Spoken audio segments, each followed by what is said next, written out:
This is Dan LaFoille, and he is for District 5. Good evening. My district begins at Chippewa Avenue, goes west, and encompasses Thompson Township and Inwood Township. Okay. What are the biggest challenges and issues facing Schoolcraft County, and how do you propose to solve these problems? You've heard many of them tonight. Obviously, the budget is an issue. Revenue is an issue. Unfunded mandates from the state is a huge issue. Those cause us to do work for the state of Michigan that they do not reimburse us for. And so that hurts us in two ways. One, we don't get paid to do it. And the other is we end up doing their work, and it's for free. So that's a big issue. And we're fighting that with all the other counties in the UP and across the state. When we're doing the budget, folks have to remember that it's just not one department. We're responsible for all the county departments. And so we have to try our best to keep that equitable and keep everything operating. There's no question, and the sheriff said it earlier, I will admit that we can't fully fund the sheriff's department. We just can't. There are things that happen in the sheriff's department that none of us can plan for. And so we have to deal with them as they come. We have issues in our county with regard to child care. We've been quite fortunate, frankly, with our child care folks in probate court that they've kept those costs in check. But it doesn't take very much to get us out of sorts. And so we have to be prepared for that. We can't just assume that everything's going to go along fine. And we don't assume that in the sheriff's department. We know that there are things that are out of his control and ours and everybody else's. And we do our best to cover those costs. So it's difficult.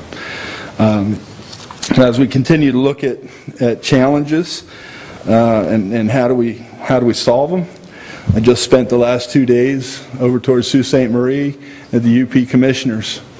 I was elected to the Michigan Association of Counties Board, so I'll be going to Lansing more often now. And that's how we deal with things. We build relationships with other counties. We watch what other counties do to make sure we're staying on track, that we're not off in the woods. And that's how we solve our problems. We have to use our neighbors and their experiences and their solutions to help ourselves. So I'll make that the end of that. Okay. How would your approach to the county's challenges differ from that of your opposition?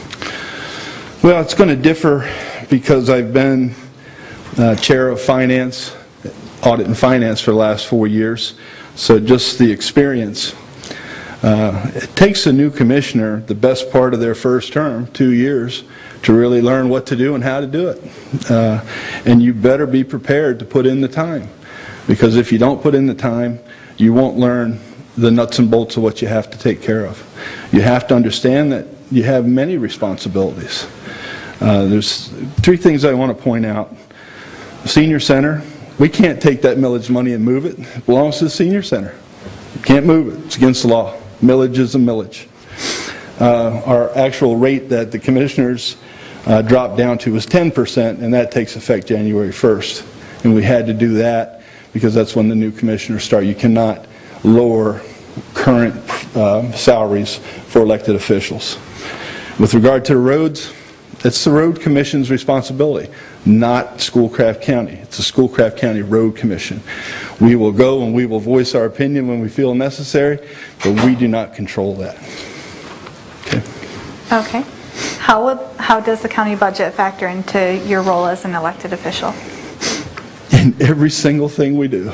Every single thing. You think of your budget at home. You don't go out and buy that new car. If you know you got a winter coming and you got to pay all the fuel bills that you're going to have to pay, you don't overspend. Our financial situation countrywide is difficult. And if you're not planning ahead, you're going to be overwhelmed. And so everything that we do is based on that budget. We're looking, because we're making budget adjustments throughout the year. We start off, a budget is a very fluid document, okay? It's not etched in stone. It's our best guess at the moment. A perfect example of that is our medical costs. Okay, our medical provider comes to us and says, you're going to have an increase in Blue Cross this year somewhere between 20 and 40%. What am I supposed to do with that?